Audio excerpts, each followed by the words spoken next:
আমাদের এই উপহাসের সোনালী কার্ড আমরা পুড়িয়ে ফেলবো। প্রতিবন্ধী ব্যক্তিদের জন্য 2 বছর পর চাকরির ব্যবস্থা করে। 5টা বছর ধরে আমাদের কোনো চাকরি নাই, কিচ্ছু নাই।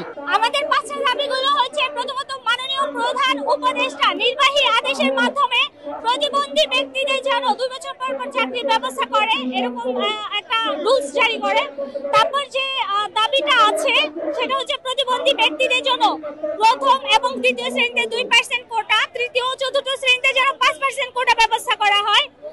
তারপরে আমাদের দাবিটা হচ্ছে প্রতিবন্ধী ব্যক্তিদের চাকরি বয়স যেন 35 করা হয়।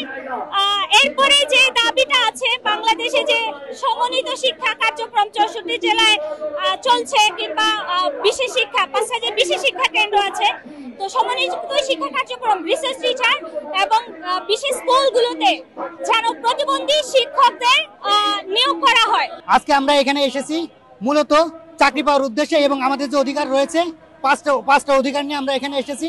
সেই অধিকার বাস্তবায়ন যেন হয়, সেই বাস্তবায়নের দাবিতে এখানে মূলত এসেছি।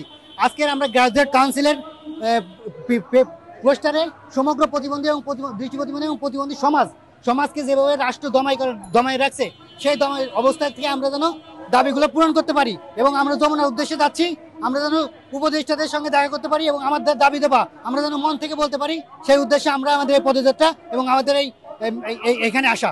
আমরা আমাদের কোনোভাবে আমাদের যে কোঠা 1% কোঠা আছে, সেই কোঠার কোনো ধরনের কোনো বাস্তবায়ন হচ্ছে না।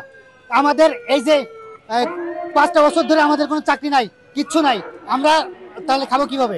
আপনি দেখেন আইসিটি অনুযায়ী আমরা 8% কোটাধারী প্রতিবন্ধী মানুষ, তাহলে আমরা সে জায়গায় মাত্র প্রথম এবং দ্বিতীয় শ্রেণীর ক্ষেত্রে 2% এবং তৃতীয় এবং চতুর্থ শ্রেণীর ক্ষেত্রে 5% কোটা চাচ্ছি। এটা কি আমরা খুব অন্যায় কিছু চাচ্ছি? আমরা 6 দিন ধরে 5টি দাবি নিয়ে আন্দোলন করে যাচ্ছি।